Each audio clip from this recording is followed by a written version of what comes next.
Friends, welcome to Edista classes. आज हम बात करने जा रहे हैं अम्फान के बारे में। अम्फान जो कि हाल ही में चर्चा का विषय रहा है, इसके बारे में हम इस वीडियो में पूरा डिटेल से डिस्कस करेंगे। साथ ही अम्फान से जुड़े जितने भी इंपॉर्टेंट फैक्ट होते हैं उनके बारे में आपको बताऊंगा, और कंपटीशन के एग्जाम के पॉइंट ऑफ व्यू से जितने भी यहाँ से इंपॉर्टेंट फैक्ट बनते हैं उनके बारे में मैं आपको पूरा डिटेल से इस वीडियो में बताऊंगा। तो आप हमारा वीडियो पूरा और एंड तक ध्यान से देखिए। अगर आपको हमारी ये वीडियो पसंद आए, वीडियो को लाइक कीजिए, और आपके पास जितने भी एजुकेशनल ग्रुप हैं आप उस ग्रुप में हमारे वीडियो को शेयर भी कर सकते हैं। यहाँ हम चर्चा करेंगे अम्फान के बारे में, अम्फान के नामकरण के बारे में, सुपर साइक्लोन कैसे आते हैं उनके बारे में, और भारत के किन किन राज्यों को ये प्रभावित करते हैं, इनका नामकरण किसके द्वारा दिया जाता है, इन सब के बारे में हम इस वीडियो में पूरा डिटेल से डिस्कस करेंगे। आइए शुरू करते हैं। सबसे पहले बात करेंगे अम्फान ये है क्या। तो देखिए, हिंद महासागर से ये उत्पन्न हुआ है और ये एक सुपर साइक्लोन है। अम्फान एक सुपर साइक्लोन यानी ये एक प्रभावी सुपर चक्रवात है। आपको याद रखना है चक्रवात, और ये हिंद महासागर से उत्पन्न हुआ है। इसकी गति 220 किलोमीटर पर आवर से भी अधिक है। कितनी?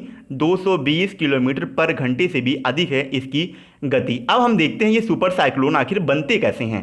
तो गर्म इलाकों के समुद्र में, यानी जो समुद्र के इलाके गर्म होते हैं उन एरिया में मौसम की गर्मी से हवा गर्म होकर अत्यंत कम वायुदाब का एक क्षेत्र बनाती है, जिससे हवा गर्म होकर तेजी से ऊपर की ओर उठते हैं, और ऊपर की जो नमी होती है उन्हीं नमी से मिलकर ये संघनन की क्रिया करती है, जिससे बादलों का निर्माण होता है। इसी वजह से बने खाली जगह को भरने के लिए आर्द्र हवा यानी नम हवा तेजी से ऊपर की ओर, जिस ऊपर की ओर जगह खाली होता है उसी ऊपर की ओर ये तेजी से बढ़ती है। देखिए यहाँ लिखा हुआ है, और जब ये हवा बहुत तेजी से उस क्षेत्र के चारों ओर घूमती है जो जगह खाली होता है, तो वहाँ घने बादलों का निर्माण होता है और बिजलियों के साथ मूसलाधार बारिश भी शुरू हो जाती है।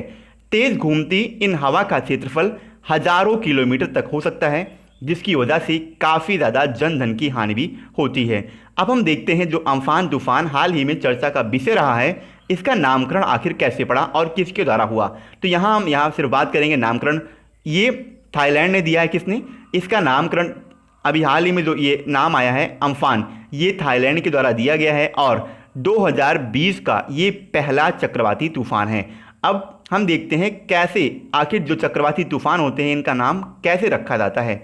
तो विश्व मौसम संगठन और संयुक्त राष्ट्र की प्रशांत एशियाई क्षेत्र की आर्थिक और सामाजिक आयोग की चरणबद्ध प्रक्रिया के द्वारा चक्रवात का नाम रखा जाता है।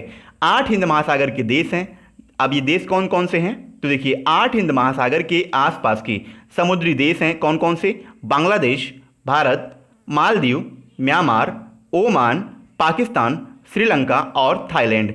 इन्हीं 8 हिंद महासागर के द्वारा हिंद महासागरीय के आसपास के समुद्री देशों में जितने भी तूफान आते हैं उनका नामकरण किया जाता है। ये एक साथ मिलकर आने वाली चक्रवाती तूफान के 64 नाम तय करते हैं, जिसमें हर देश का 8-8 नाम शामिल होता है। एक देश का 8 नाम, टोटल 8 कंट्री, यानी कुल मिलाकर 64 नाम इसके तय किए जाते हैं। आपको याद रखना है।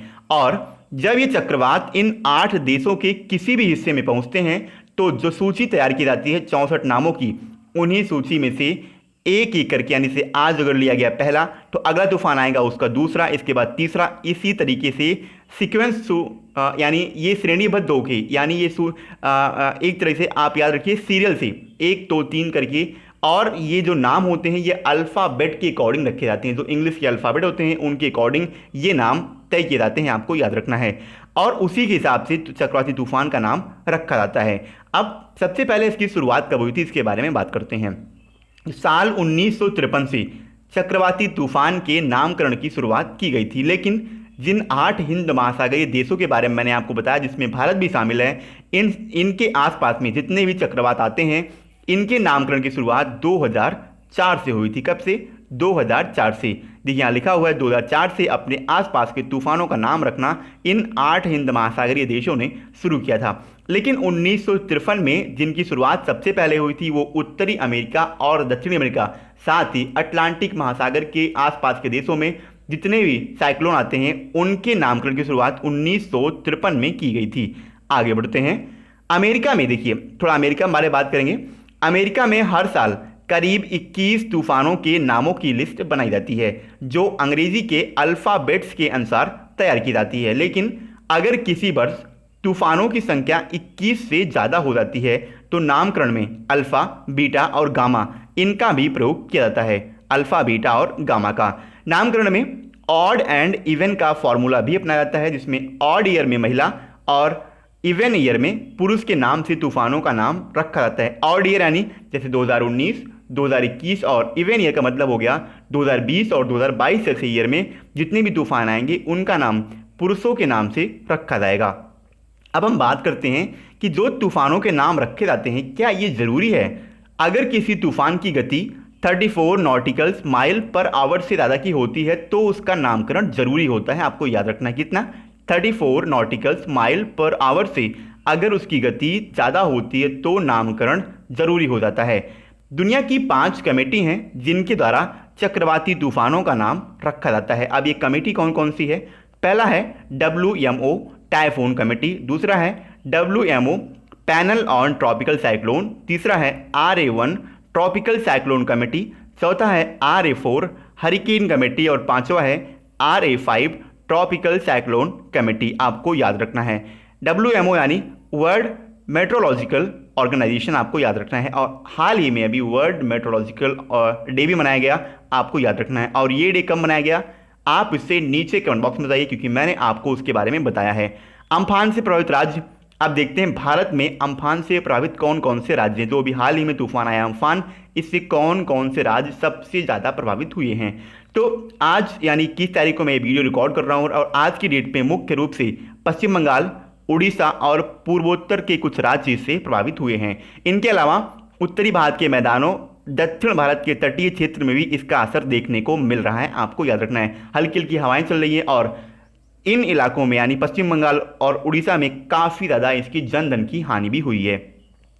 भारत के तटवर्ती इलाके कौन कौन से हैं विशेषकर देखिए, उड़ीसा, गुजरात, आंध्र प्रदेश, पश्चिम बंगाल, तमिलनाडु, केरल, कर्नाटक, महाराष्ट्र और गोवा। इन भारत के तटवर्ती जो इलाके हैं यहाँ पे चक्रवाती तूफान अधिकतर आते रहते हैं और ये ज़्यादा प्रभावित इन जिन राज्यों के बारे में मैंने आपको बताया यहाँ पे लिखा गया है, इन राज्यों में ये सबसे ज़्यादा प्रभावित करते हैं, यानी यहाँ पे इससे आने वाले तूफानों से ज़्यादा हानि होती है। अब कुछ नोट दिया हुआ है, नोट आपकी एग्जाम के पॉइंट ऑफ व्यू से काफ़ी इंपॉर्टेंट होता है, नोट को आप ज़रूर याद रखिए। देखिए नोट में क्या है, जून में चक्रवाती तूफान आना आम बात है, ये हम सब जानते हैं कि जून जुलाई के महीनों में साइक्लोन आते हैं, लेकिन ज़्यादातर जो चक्रवाती तूफान होते हैं वो बंगाल की खाड़ी में उठते हैं। पिछले 120 साल में आए सभी चक्रवाती तूफान के 14% ही भारत की पास के जो अरब सागर है वहाँ पे आए हैं, यानी अरब सागर जो है, अरब सागर में केवल आने वाले पिछले 120 सालों में जितने भी साइक्लोन हैं उनमें से केवल 14% ही आए हैं। जबकि बात करेंगे यहाँ पे 86% की, तो 100 में से 86% जो भी साइक्लोन आए हैं वो बंगाल की खाड़ी में आए हैं। बंगाल की खाड़ी में उठने वाले जितने भी साइक्लोन होते हैं उनकी तुलना अरब सागर में आने वाले साइक्लोन से काफ़ी ज़्यादा अधिक होती है, यानी ये जो बंगाल की खाड़ी में उठते हैं ये काफ़ी ज़्यादा जनधन की हानि करते हैं और काफ़ी ज़्यादा ये त्रासदी लाते हैं। अब थोड़ा हम बात करेंगे यार आखिर चक्रवात होता क्या है। तो देखिए चक्रवात क्या है, कम वायुमंडलीय दाब के चारों ओर गर्म हवा की तेज आंधी को ही हम चक्रवात कहते हैं। दक्षिणी गोलार्ध में इन गर्म हवा को चक्रवात के नाम से हम जानते हैं, जबकि ये घड़ी की सुई के साथ चलते हैं, आपको याद रखना है।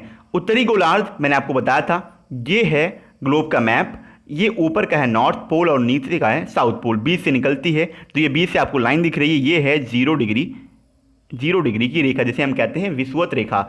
ऊपर वाले को कहते हैं उत्तरी गोलार्ध, ये जितना एरिया होता है सब उत्तरी गोलार्ध में आने वाले सारे देश हैं, और नीचे के जितना भी है, ये नीचे वाला देखिए मैं कलर बदल दे रहा हूँ, नीचे के जितने भी एरिया हैं ये आपको सारे दिखेंगे दक्षिणी गोलार्ध में, आपको याद रखना है। तो ऊपर का हो गया उत्तरी गोलार्ध और नीचे हो गया दक्षिणी गोलार्ध। यहाँ बात यही कर रहा है उत्तरी गोलार्ध में जितनी भी गर्म हवा होती है इन गर्म हवाओं को हरिकेन या टाइफून के नाम से जाना जाता है और ये घड़ी की सुई के विपरीत दिशा में चलते हैं, आपको याद रखना है। दोस्तों अम्फान के बारे में जितने भी इंपॉर्टेंट फैक्ट हैं उनके बारे में मैंने आपको इस वीडियो में पूरा डिटेल से बताया। जहाँ तक मैंने आपको बताया अधिकतर क्वेश्चन बनेंगे तो आपको इसी वीडियो से क्वेश्चन मिल जाएंगे।